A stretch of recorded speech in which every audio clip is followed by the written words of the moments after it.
राधे राधे।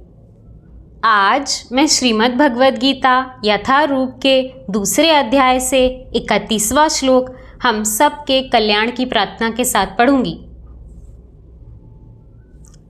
ओम श्री परमात्मने नमः। श्रीमद् भगवद गीता अथ द्वितीयोऽध्यायः। अगर मुझसे पढ़ने में या समझने में कुछ भी गलती हो जाए तो मैं केवल भगवान की ही नादान बालिका हूँ, ऐसा जानकर प्रभु मुझे बहुत क्षमा करें।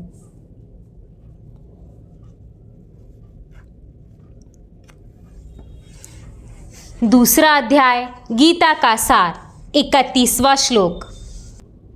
स्वधर्मपि चावेक्ष्य न विकम्पितुमर्हसि धर्माधियुद्धात् श्रेण्योत्य क्षत्रियस्य न विज्ञते। क्षत्रिय होने के नाते अपने विशिष्ट धर्म का विचार करते हुए तुम्हें जानना चाहिए कि धर्म के लिए युद्ध करने से बढ़कर तुम्हारे लिए अन्य कोई कार्य नहीं है, अतः तुम्हें संकोच करने की कोई आवश्यकता नहीं है। तात्पर्य: सामाजिक व्यवस्था के 4 वर्णों में द्वितीय वर्ण उत्तम शासन के लिए है और क्षत्रिय कहलाता है। क्षत का अर्थ है चोट खाया हुआ। जो क्षत से रक्षा करे वह क्षत्रिय कहलाता है। त्रायते रक्षा प्रदान करना। क्षत्रियों को वन में आखेट करने का प्रशिक्षण दिया जाता है। क्षत्रिय जंगल में जाकर शेर को ललकारता और उससे आमने सामने अपनी तलवार से लड़ता था। शेर की मृत्यु होने पर उसकी राजसी ढंग से अंत्येष्टि की जाती थी। आज भी जयपुर रियासत के क्षत्रिय राजा इस प्रथा का पालन करते हैं। क्षत्रियों को विशेष रूप से ललकारने तथा मारने की शिक्षा दी जाती है, क्योंकि कभी-कभी धार्मिक हिंसा अनिवार्य होती है। इसीलिए क्षत्रियों को सीधे संन्यास आश्रम ग्रहण करने का विधान नहीं है। राजनीति में अहिंसा कूटनीतिक चाल हो सकती है, किंतु यह कभी भी कारण या सिद्धांत नहीं रही।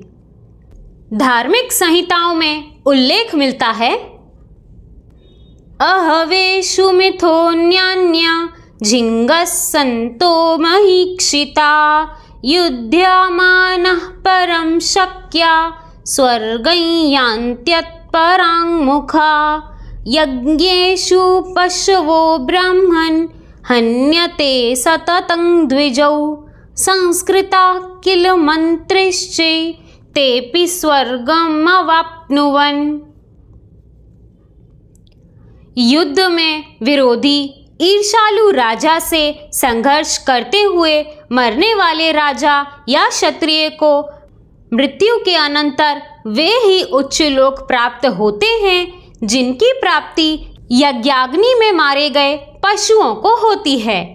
अतः धर्म के लिए युद्ध भूमि में वध करना तथा याज्ञिक अग्नि के लिए पशुओं का वध करना हिंसा कार्य नहीं माना जाता, क्योंकि इसमें निहित धर्म के कारण प्रत्येक व्यक्ति को लाभ पहुंचता है और यज्ञ में बलि दिए गए पशु को एक स्वरूप से दूसरे में बिना विकास प्रक्रिया के ही तुरंत मनुष्य का शरीर प्राप्त हो जाता है।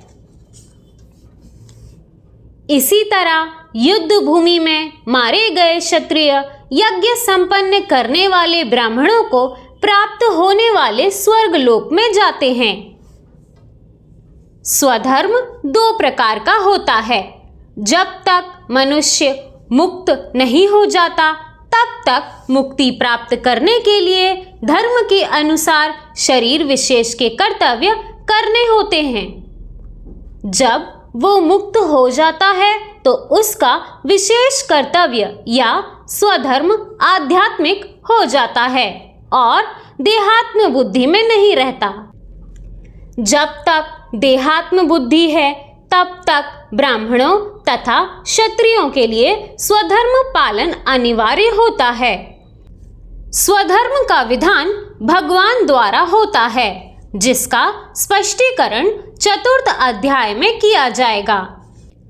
शारीरिक स्तर पर स्वधर्म को वर्णाश्रम धर्म अथवा आध्यात्मिक बोध का प्रथम सोपान कहते हैं। वर्णाश्रम धर्म अर्थात प्राप्त शरीर के विशिष्ट गुणों पर आधारित स्वधर्म की अवस्था से मानवीय सभ्यता का शुभारंभ होता है। वर्णाश्रम धर्म के अनुसार किसी कार्य क्षेत्र में स्वधर्म का निर्वाह करने से जीवन के उच्चतर पद को प्राप्त किया जा सकता है। राधे राधे।